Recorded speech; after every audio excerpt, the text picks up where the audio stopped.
ہے۔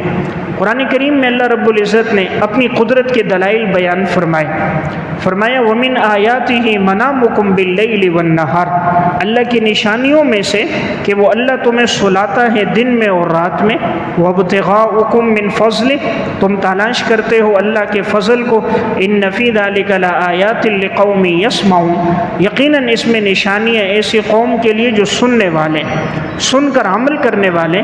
تو دیکھیں اللہ نے رات کو بنایا، رات میں اندھیرے کو اللہ نے رکھا، دن کو اللہ نے روشن بنایا انسان کے کمانے کے لیے۔ اللہ کی قدرت کی دلیل ہے، اگر رات میں اندھیرا نہ ہوتا، سکون نہ ہوتا، تو پھر کوئی انسان رات کو کماتا، کوئی دن کو کماتا، کوئی سونے لگتا تو سو نہ سکتا۔ اگر رات کو بھی سورج نکلا ہوا ہوتا، لوگ رات میں بھی کام کر رہے ہوتے، دن میں بھی کام ہوتا تو آرام نہ ہوتا۔ کوئی آرام کرنا چاہ رہا ہے، کوئی سونا چاہ رہا ہے، اللہ نے نظام ایسا بنایا، رات میں سورج کو نہیں رکھا تاکہ ہر آدمی رات کو سو سکے، دن میں سورج کو رکھا تاکہ ہر آدمی رزق کو تلاش کر سکے۔ پھر اللہ نے نیند جیسی نعمت دی، اور وہ بھی انسان کو مجبور کر دیا، کرتے کرتے تھک جاتا ہے، خود نیند آ جاتی ہے، اور اس نیند کے ذریعے سکون دیا۔ قرآن کریم میں اللہ نے فرمایا ہم نے تمہیں نیند کے ساتھ سکون دیا ہے۔ لیکن جن کو نیند نہیں آتی ان سے پوچھا جائے یہ اللہ تعالیٰ کی طرف سے کتنی بڑی نعمت ہے۔ اگر انسان 2-3 دن نہ سوئے تو اس وقت اس کے ہوش و حواس صحیح کام نہیں کرتے۔ بغیر کھائے پیے تو انسان رہ سکتا ہے، لیکن بغیر سوئے اس کا وقت گزارنا بہت مشکل ہوتا ہے۔ مزاج میں چڑچڑاپن آ جاتا ہے، سختی آ جاتی ہے، لب و لہجے میں سختی آ جاتی ہے۔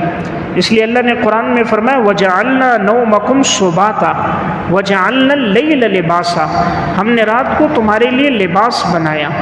یعنی رات ایک لباس ہے، جیسے انسان اپنے اوپر لباس اوڑھ لیتا ہے، اس طرح رات بمنزل لباس، اور دن کو اللہ نے بمنزل روشن رکھا۔ تو یہ اللہ کی قدرت کی نشانیاں۔ پھر اللہ رب العزت نے انسان کی جو تخلیق کی پانی سے، ایک نطفہ ہے جس سے اللہ نے انسان کو پیدا کیا۔ قرآن کریم میں فرمایا جو نطفہ تم ٹپکا رہے ہو رحم میں، کیا تم نے اس سے اپنے آپ کو پیدا کیا یا دوسروں کو پیدا کیا؟ ہم ہیں جو ہم نے تمہیں پیدا کیا۔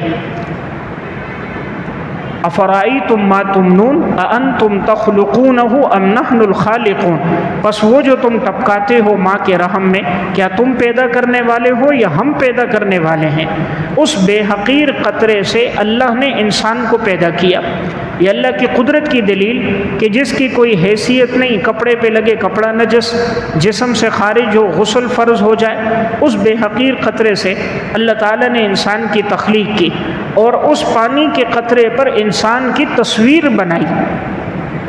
دنیا میں کوئی نقش و نگار کرنے والا ایسا نہیں ہے جو پانی پر تصویر بنا سکے۔ پانی ہو، کسی سے کہو اس پر تصویر بناؤ، کوئی خط کھینچو، کوئی نقش بناؤ، کوئی صورت بناؤ، دنیا کا کوئی مصور پانی پہ نقش نہیں بنا سکتا۔ تو یہ منی کا قطرہ بے حقیر ہے، اللہ نے اس پر نقش بنایا۔ فرمایا هو الذی یصورکم فی الارحام کیف یشاء، اللہ وہ ہیں جس نے رحموں میں تمہاری صورتوں کو بنایا جس طرح چاہا۔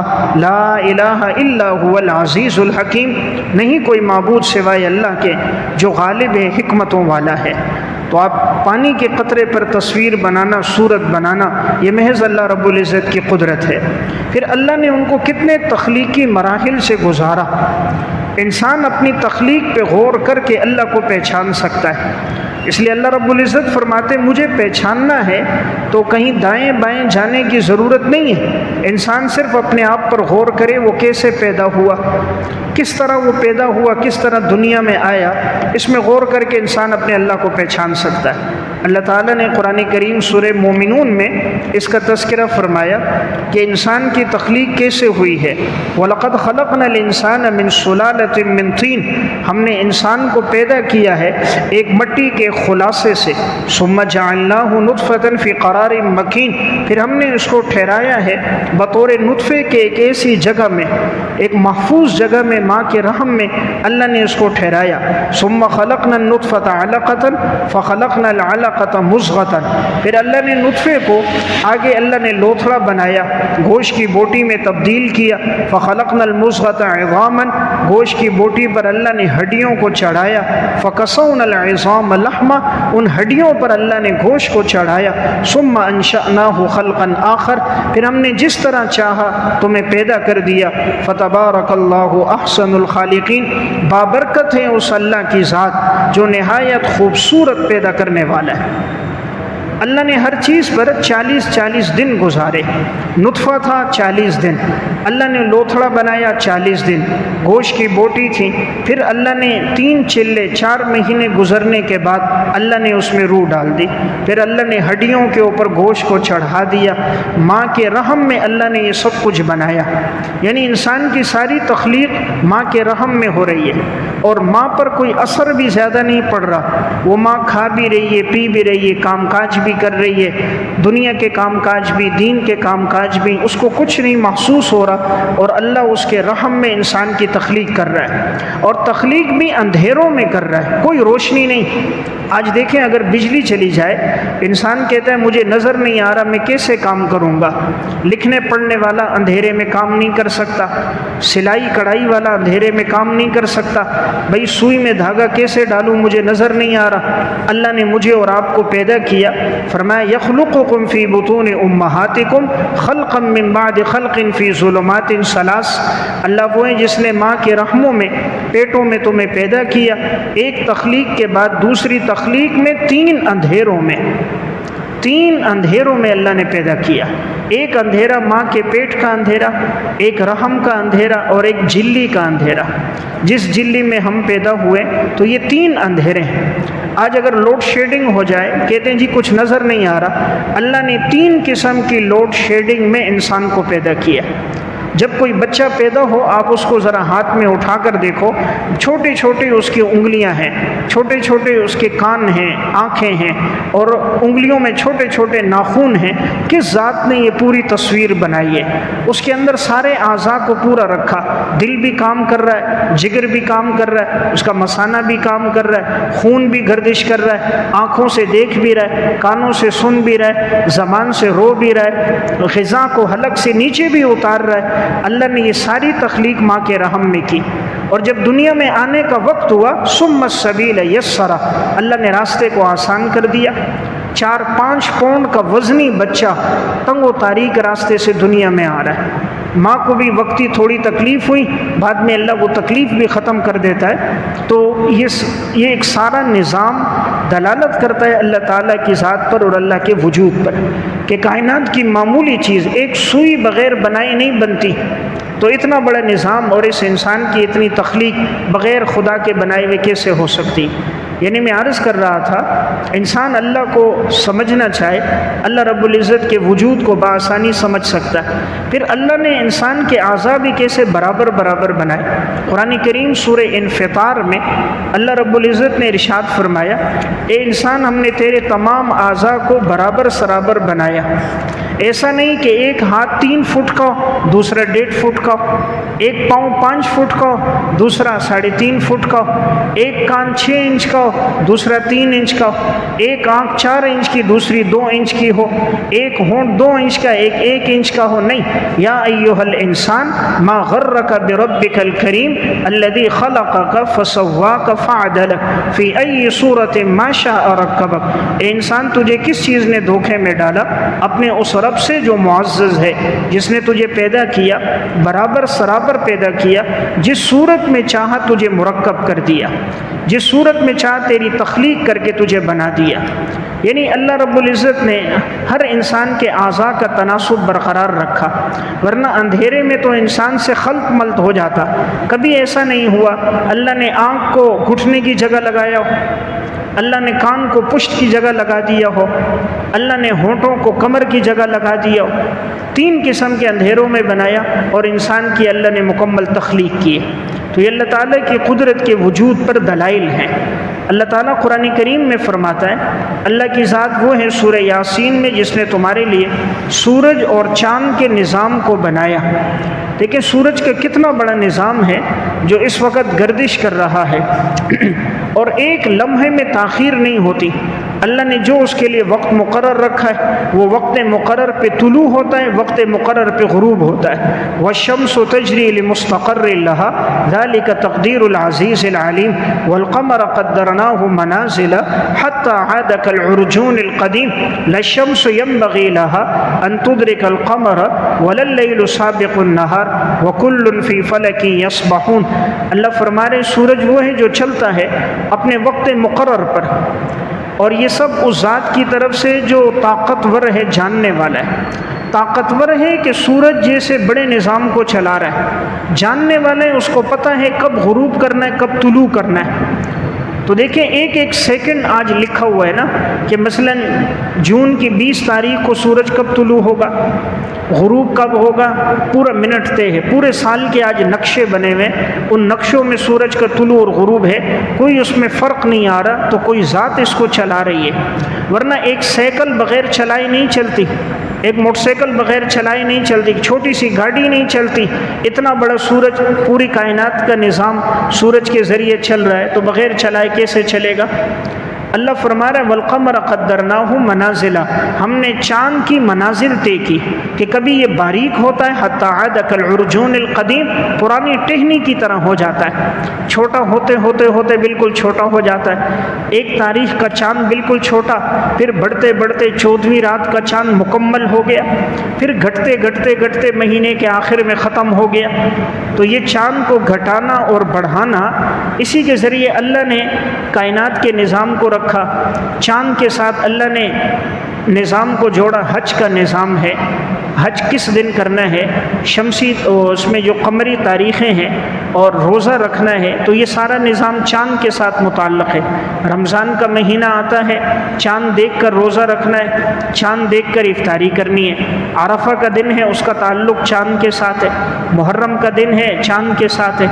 چاند کا گھٹانا بڑھانا اللہ کی قدرت، پھر اللہ نے اس کو کیسا حسین بنایا، اور اس میں اللہ نے کیسی ٹھنڈک رکھی، گرمائش نہیں رکھی۔ اگر چاند میں گرمی ہوتی رات کو انسان سو نہ سکتا، سکون نہ ملتا۔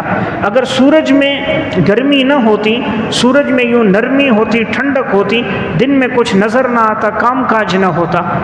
آج دیکھیں اسی سورج کی روشنی سے بجلی بن رہی ہے، آج گھروں پر سولر کا نظام فٹ ہے، اور اسی سورج کی کرنوں سے پورا بجلی کا نظام چل رہا ہے، اور اللہ نے اس پر کوئی بل نہیں رکھا۔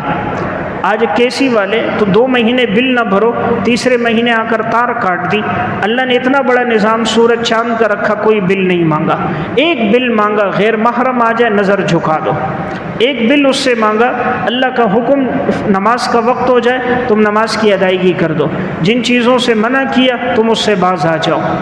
پھر جس چیز کی جتنی ضرورت ہے اللہ نے اس چیز کو اتنا زیادہ پیدا کیا۔ پانی کی ضرورت زیادہ ہے، انسان کو، جانوروں کو، حشرات کو، سب کو ضرورت ہے۔ اللہ نے پانی کی تخلیق زیادہ کی ہے، آسمان سے بھی پانی برس رہا ہے، زمین سے بھی نکل رہا ہے، ٹیوب ویل بھی بنائے گئے، نہریں بھی بنائی، آبشاریں بھی بنائی، دریا بھی بنائے، چونکہ ضرورت زیادہ ہے۔ ہوا کی ضرورت سب کو ہے، اللہ نے عام کر دی۔ ہوا پر کوئی ٹیکس نہیں ہے، کوئی اس پر بل نہیں ہے۔ ہوا کے ذریعے میری اور آپ کی آواز ایک دوسرے کو پہنچتی ہے، اس میں دار و مدار ہوا پر ہے۔ جو جانور حلال ہیں جن کی ضرورت زیادہ، اللہ نے ان کو زیادہ پیدا کیا۔ جو جانور حرام جن کی ضرورت کم، ان کی نسلیں آگے نہیں چلائی، وہ خود بخود ختم ہو جاتے ہیں۔ گائیں ہیں، بکری ہے، بیل ہے، ہر سال لاکھوں نہیں کروڑوں ذبح ہو رہے، لیکن کبھی ان میں کمی نہیں آ رہی۔ حالانکہ بچے ان کے 1-2 پیدا ہو رہے، دوسری طرف کتیا کے 5-6 بچے پیدا ہوتے، ذبح بھی نہیں ہوتے، لیکن اس کی نسل نہیں چلتی اور وہ ختم ہو جاتے ہیں۔ تو حلال چیز کی ضرورت زیادہ، اللہ نے اس کو عام کیا۔ حرام کی ضرورت نہیں، اللہ نے اس کو خود ختم کیا۔ پھر جن چیزوں کو اللہ نے طاقت زیادہ دی اور ان سے تکلیف پہنچنے کا اندیشہ تھا، ان کا وجود کم رکھا۔ شیر کو طاقت زیادہ دی، چیتے کو طاقت دی، لیکن ان کا وجود کم ہے۔ اب اگر یہ شیروں کا وجود زیادہ ہوتا، شہروں میں یوں گھومتے پھرتے، انسان کے لیے چلنا پھرنا مشکل ہو جاتا۔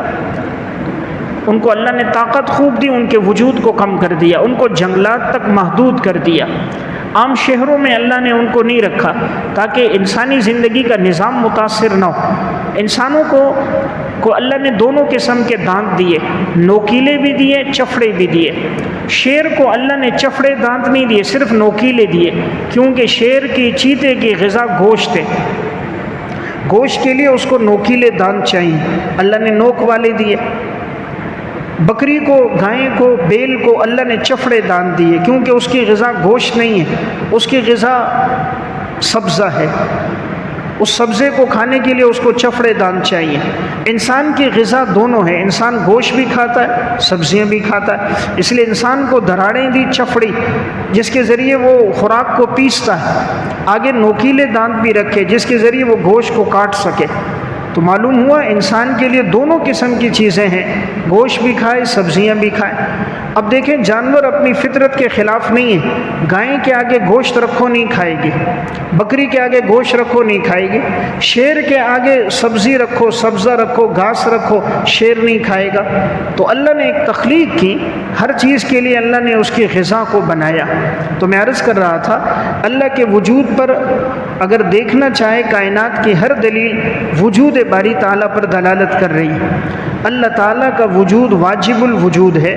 واجب الوجود کا مطلب اللہ سے پہلے کوئی موجود نہیں ہے، اللہ سب سے پہلے ہے اور اللہ کی ذات ہی سب سے آخر ہے۔ انسان ممکن الوجود ہے کہ ہم پہلے نہیں تھے، آج موجود ہے، اور ایک وقت آئے گا انسان نہیں ہوگا۔ تو انسان پہلے نہیں تھا، اب ہے، اور ایک وقت آئے گا نہیں ہوگا۔ لیکن اللہ رب العزت کی ذات پہلے بھی موجود ہے، اب بھی موجود ہے، آخر تک موجود ہے۔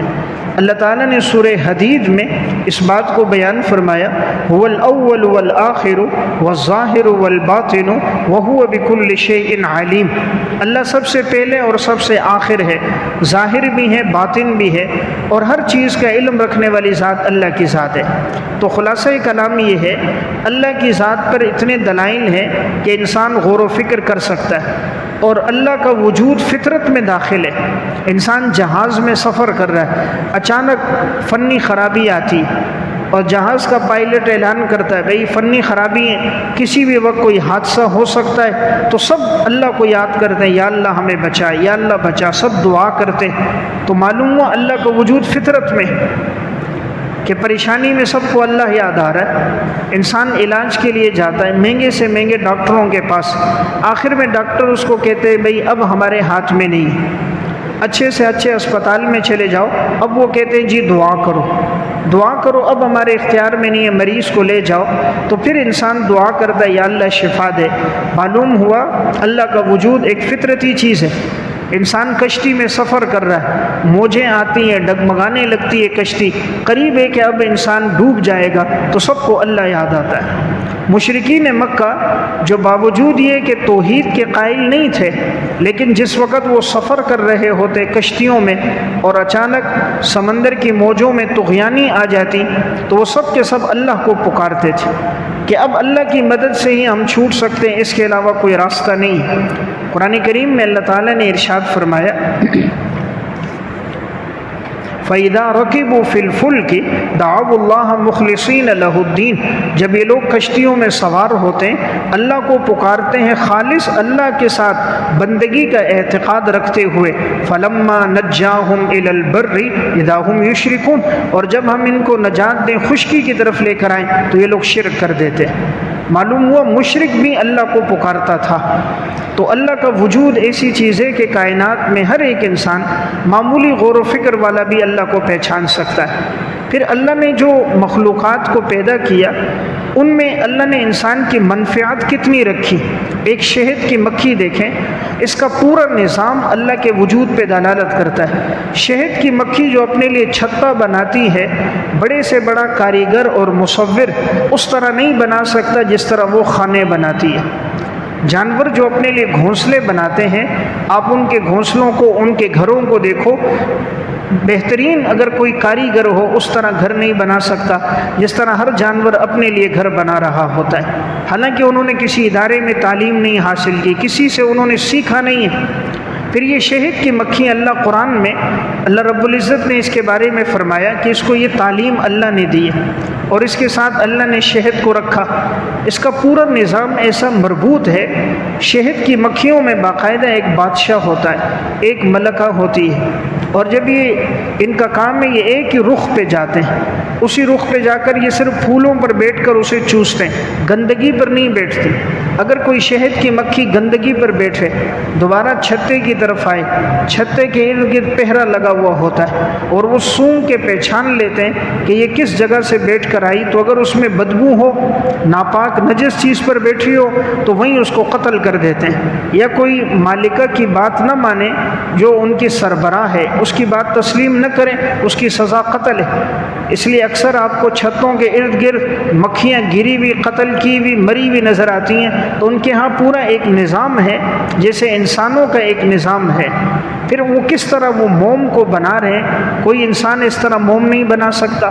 ایک طرف اس میں زہر ہے، انسان کو ڈس لے جگہ سوج جاتی ہے اور اتنی تکلیف ہوتی ہے برداشت سے باہر، دوسری طرف اللہ اسے شہد پیدا کر رہا ہے، اور ایسا شہد کہ اللہ نے اس میں شفا رکھی۔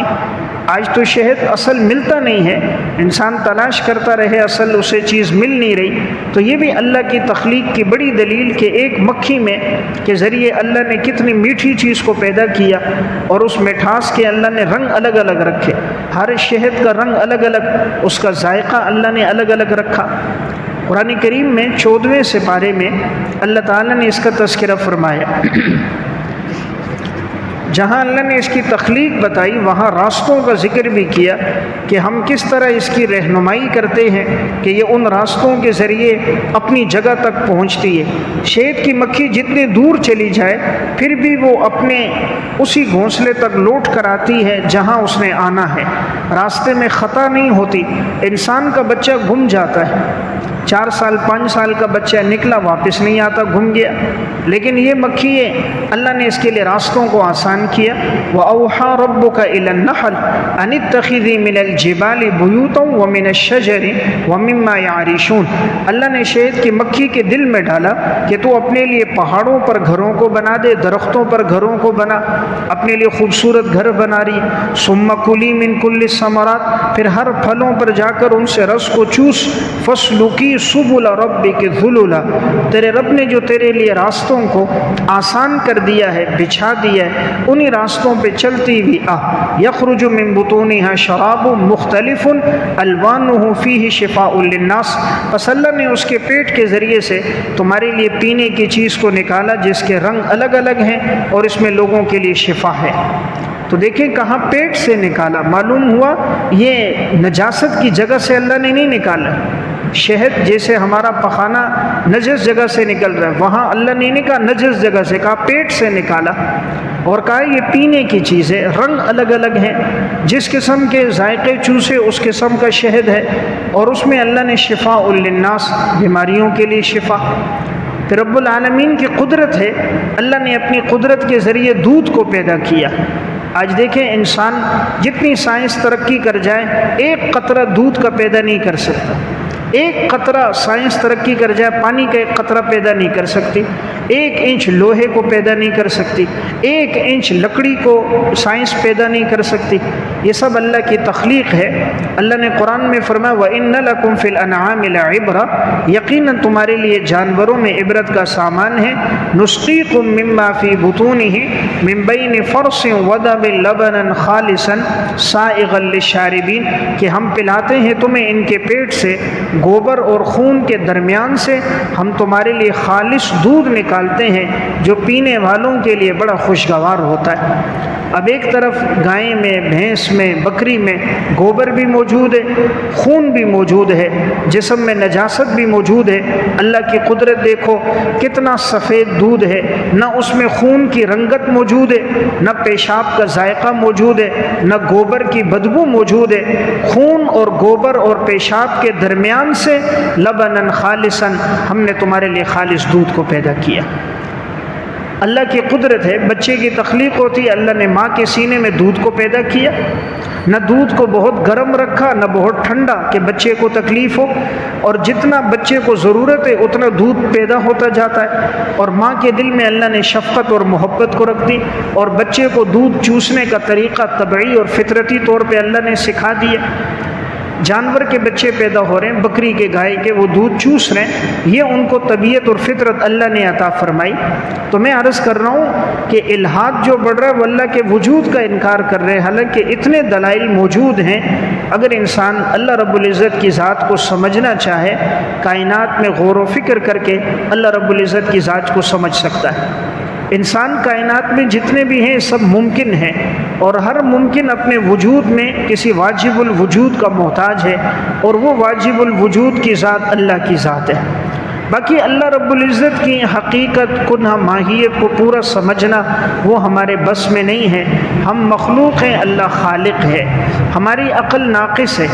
اس کو یوں سمجھیں، ایک ترازو وہ ہوتا ہے جس پر آپ دیکھیں بڑے بڑے ٹرالوں کو تولا جا رہا ہے، بابر کانٹا ہے، ٹرالے اس پر آ رہے ہیں، ان کو تول رہے ہیں۔ ایک ترازو وہ جو سونے کا ترازو ہے، اس میں سونے کو تولا جاتا ہے، معمولی گرامج ہے۔ سونے کے ترازو میں کوئی 50 کلو کی سیمنٹ کی بوری لا کے رکھ دے تو وہ ترازو ٹوٹ جائے گا، اس لیے کہ وہ محدود ہیں اور اس کو وہ نہیں تول سکتا۔ انسان محدود، عقل محدود، اللہ کی ذات، اللہ کی صفات وہ غیر محدود ہے۔